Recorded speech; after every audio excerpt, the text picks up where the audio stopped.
Dans un village, il y avait un énorme ermitage où vivait Gautam Buddha, un moine bouddhiste célèbre. L'un de ses disciples parlait beaucoup. Il bavardait sans cesse ici et là. Lorsqu'il allait collecter des dons, il ramenait une nouvelle histoire de chaque maison et la racontait aux autres disciples de l'ashram. Il parlait mal d'un disciple à un autre, se livrant à la médisance et essayant de se montrer bon devant les autres. Il se vantait de lui-même et cherchait toujours à se prouver le plus intelligent et le meilleur devant le moine bouddhiste. Il se considérait différent et supérieur à tous les autres disciples. Un jour, le moine bouddhiste appela tous les disciples de l'ashram et leur dit « Vous devez tous prendre une résolution pour le mois prochain. Cela renforcera votre pouvoir de détermination et insufflera une autopuissance en vous. Chacun de vous peut prendre n'importe quelle résolution selon sa capacité, et si l'un d'entre vous rompt sa résolution avant un mois, il retournera à sa routine habituelle. » Tous les disciples prirent des résolutions grandes ou petites selon leur capacité et partirent après avoir informé le moine bouddhiste de leurs résolutions. Mais le disciple qui voulait se montrer différent et plus grand se rendit directement à la maison du moine bouddhiste et dit « Je ne veux pas prendre de petites résolutions, mais je veux prendre une grande et belle résolution à l'image de moi-même. Dites-moi quelle résolution je devrais prendre. » En entendant cela, le moine bouddhiste sourit et dit « Seras-tu capable de réaliser la résolution que je te donnerai ? Sera-t-il possible pour toi de la compléter ? Probablement pas. Ce n'est pas possible pour toi. Tu ne pourras pas le faire. C'est pourquoi tu trouves une résolution. » Le disciple dit « Non, moine bouddhiste, quelle que soit la résolution que vous me donnez, je la réaliserai. » Le moine dit « D'accord, alors tu resteras silencieux pendant le mois prochain. Tu ne prononceras même pas un mot. C'est ta résolution. » Le disciple dit « Moine bouddhiste, est-ce aussi une résolution ? C'est très facile, restez silencieux pendant un mois. Donnez-moi une grande résolution digne de ma capacité. » Le moine bouddhiste dit « D'abord, tu dois accomplir cette résolution et le montrer. » Le disciple obéit au moine bouddhiste et il resta silencieux. En même temps, il trouva beaucoup plus facile de rester silencieux. Il passa un jour en silence, mais à partir du deuxième jour, le poids de ne pas parler commença à augmenter dans son esprit. Le troisième jour, il commença à ressentir une lourdeur, et le quatrième jour, il commença à ressentir un étrange malaise. Parce que tous les disciples de l'ashram parlaient entre eux, il voulait aussi présenter son point de vue devant eux. Il voulait arrêter de parler, mais sa résolution était un obstacle. De cette manière, quelques jours de plus passèrent, et ce disciple tomba malade. Sa tête était en feu. Il n'avait même pas envie de manger ou de boire. Il voulait simplement parler. Il alla chez le moine bouddhiste et s'assit devant lui et lui parla en écrivant « Moine bouddhiste, je veux parler. Je ne peux pas respirer sans parler. Je manque d'air. J'ai l'impression de perdre la tête en moi. Que dois-je faire ? Dois-je rompre ma résolution ?»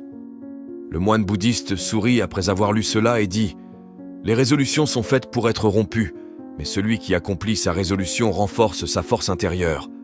Et celui qui renforce sa force intérieure est sur le chemin de la société et l'éveil progresse davantage. Prendre la résolution était aussi entre tes mains, et la rompre est aussi entre tes mains. » Beaucoup de disciples ont rompu leur résolution et sont retournés à leur routine habituelle.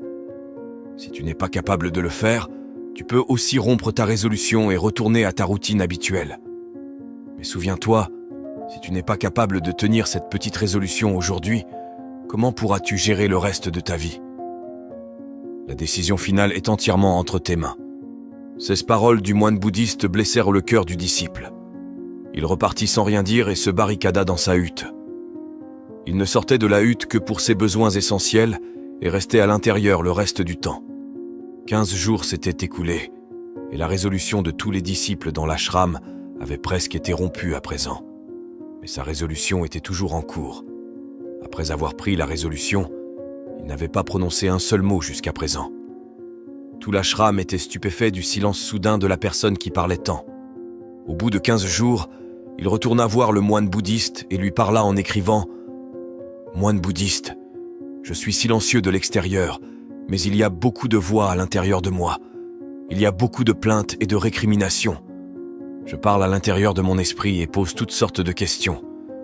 Plus je suis silencieux à l'extérieur, plus je suis bruyant à l'intérieur. Ma résolution est-elle toujours en cours? Le moine bouddhiste dit, oui, ta résolution est toujours en cours. Mais tant que ces voix tombent dans tes oreilles, ton esprit continuera à parler parce que tu as l'habitude de parler. Tu peux être silencieux à l'extérieur, mais tu parleras à l'intérieur. Tu dois t'éloigner de ces choses et de ces voix. Le disciple part après avoir remercié le moine bouddhiste. Puis, le matin, il quitte sa hutte et se dirige vers la forêt. Beaucoup de jours passent, et le temps de la résolution est également terminé. Mais le disciple ne revient pas. Tout le monde dans l'ashram craignait qu'un animal sauvage ne l'ait dévoré. Entre-temps, de nombreux efforts ont été faits pour le retrouver, mais il était introuvable. Tous les disciples avaient supposé que les animaux sauvages l'avaient pris pour proie, mais le moine bouddhiste n'en était pas convaincu. Un jour, un autre disciple de l'ashram vint voir le moine bouddhiste et lui dit « Moine bouddhiste, qu'est-il arrivé à notre moine bavard? Les animaux l'ont-ils tué ?» Le moine bouddhiste dit « Les animaux l'ont peut-être pris pour proie, mais il pourrait y avoir une autre raison à son non-retour. Peut-être qu'il a obtenu ce qu'il cherchait. » Le disciple demanda « Moine bouddhiste, parler trop est-il si nocif ?» Le moine bouddhiste dit « On dit souvent que l'une des nombreuses difficultés d'être humain est l'incapacité de rester silencieux. Nous ressentons constamment le besoin de parler, même quand ce n'est pas nécessaire ou quand cela peut entraîner des conséquences négatives. Une grande partie de nos ennuis vient de notre tendance à parler trop. De nombreuses disputes familiales et conflits sont causés par nos bavardages futiles. Nous voulons tous être entendus, mais nous échouons souvent à écouter les autres. Au lieu de cela, nous nous concentrons sur l'expression de nos propres opinions et essayons de convaincre les autres que nous avons raison. Cela ne fait qu'entraîner plus de malentendus et de ressentiments. Ce schéma de parler et de ne pas écouter continue tout au long de nos vies, causant du stress et des malentendus inutiles. Mais dans cette ignorance, nous perdons notre temps, notre vie, notre compréhension et surtout, les moments les plus importants et précieux qui peuvent être vécus, expérimentés et appréciés. Mais qu'obtenons-nous en retour? Rien. Tout devient futile et gaspillé. Seules quelques personnes réalisent ce que nous avons perdu dans cette folie. Tout comme les autres personnes ne savent pas à propos de leur arrivée, de même elles ne savent pas à propos de leur départ. Le disciple dit « Alors quelle est la solution ?» Le moine bouddhiste dit « La seule façon est d'observer vos pensées avec une pleine conscience, de contempler tous les problèmes mentaux en restant dans le présent et de faire votre travail avec une pleine conscience. Cela apporte des changements miraculeux dans la vie. » Après avoir obtenu des réponses à ces questions du moine bouddhiste, il s'inclina devant lui et s'éloigna de là. 3 mois s'étaient écoulés depuis que le disciple avait quitté l'ashram et on n'avait aucune nouvelle de lui. Les moines bouddhistes avaient perdu espoir de son retour. Un jour, à la surprise et au bonheur de tous, il revint à l'ashram. Il n'était plus la même personne qui était partie.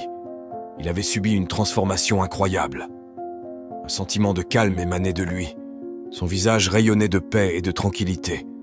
Dès son arrivée à l'ashram, tous les disciples l'entourèrent de tous côtés et commencèrent à parler.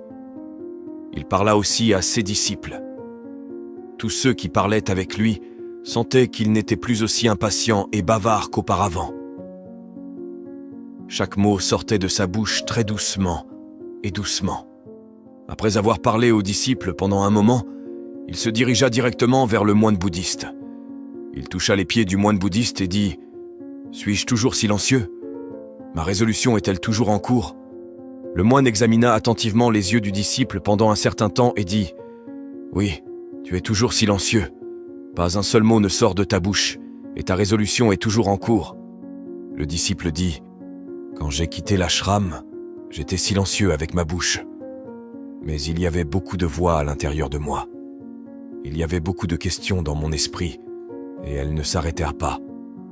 Alors je suis allé dans la forêt, espérant y trouver la paix et que le bavardage de mon esprit se calmerait. Mais plus je m'enfonçais dans la solitude, plus la voix à l'intérieur de moi devenait forte. J'ai commencé à entendre l'ancienne voix à l'intérieur de moi. C'est seulement à ce moment-là que j'ai réalisé à quel point j'avais tort de dire des choses méchantes à ma famille, à mes amis et aux moines bouddhistes. À ce moment-là, je pensais dire la bonne chose. Même quand je disais du mal de mes camarades disciples et que je me moquais des moines bouddhistes, je pensais être meilleur qu'eux. Mais ce jour-là, j'ai réalisé pour la première fois à quel point je parlais mal. Pendant longtemps, ces voix, ces plaintes continuaient à l'intérieur de moi. Mais progressivement, un jour, toutes ces voix ont disparu de l'intérieur de moi. Maintenant, je suis silencieux aussi à l'intérieur. Dans cette forêt dense, il n'y avait personne pour parler de l'extérieur, et il n'y avait plus de son à l'intérieur. Et j'ai compris la vraie signification du silence pour la première fois. Ce jour-là, il y avait la paix tout autour de moi. Bien qu'il y ait encore quelques voix qui venaient et qui venaient avant, je ne pouvais pas les entendre. Mais maintenant, je pouvais entendre toutes ces voix clairement. Le bruit du vent qui souffle, le chant des oiseaux et le son de l'eau qui coule. J'ai entendu toutes ces voix pour la première fois avec une pleine conscience. Je n'avais jamais ressenti autant de paix autour de moi auparavant. Alors, pour troubler cette paix, pour la première fois, j'ai prononcé un mot. J'ai crié « Oh mon Dieu, quel genre de paix est-ce là? Pourquoi tout est-il si calme? Que s'est-il passé ?» Mais même après avoir crié, la paix n'a pas été troublée. Tout était aussi calme qu'auparavant, à l'extérieur comme à l'intérieur. Cher moine, j'ai eu une conversation avec mes compagnons disciples et avec vous physiquement. Je parle, je marche et j'observe tout autour de moi. Cependant, je me sens complètement seul intérieurement et en silence. Même quand j'essaie de m'exprimer, je me sens toujours isolé. Maintenant, je peux voir tout clairement et entendre tout plus vivement. Le moine bouddhiste a dit « Cette agitation en nous est causée par le fait de parler excessivement à l'extérieur. Cependant, quand nous nous tournons vers l'intérieur, nous restons calmes. Peu importe ce que nous disons, la plupart des mots du monde proviennent de notre bavardage parce que nous craignons le silence. Nous parlons plus que nécessaire et ne parvenons pas à écouter les autres. Au lieu de cela, nous les interrompons pour leur faire comprendre qui nous sommes et ce que nous pouvons faire. Cela devient le but de notre vie, et toute notre énergie est gaspillée dans des conversations sans signification. Une telle société est emplie de tristesse parce que les gens ne s'écoutent pas mutuellement ni ne cherchent à comprendre. Ils ne connaissent pas la valeur du silence car cela les fait se sentir petits. La raison derrière toutes les batailles dans le monde est notre bavardage excessif. Par conséquent, nous devrions parler seulement autant que nécessaire pour conserver notre énergie. Parler inutilement ne nous permet jamais de nous tourner vers l'intérieur et nous tire toujours vers l'extérieur. Si nous voulons nous tourner vers notre monde intérieur, nous devons garder nos bouches fermées. C'est pourquoi tous les Bouddhas qui sont devenus illuminés se sont tournés vers la solitude pour éviter de parler trop et d'écouter trop.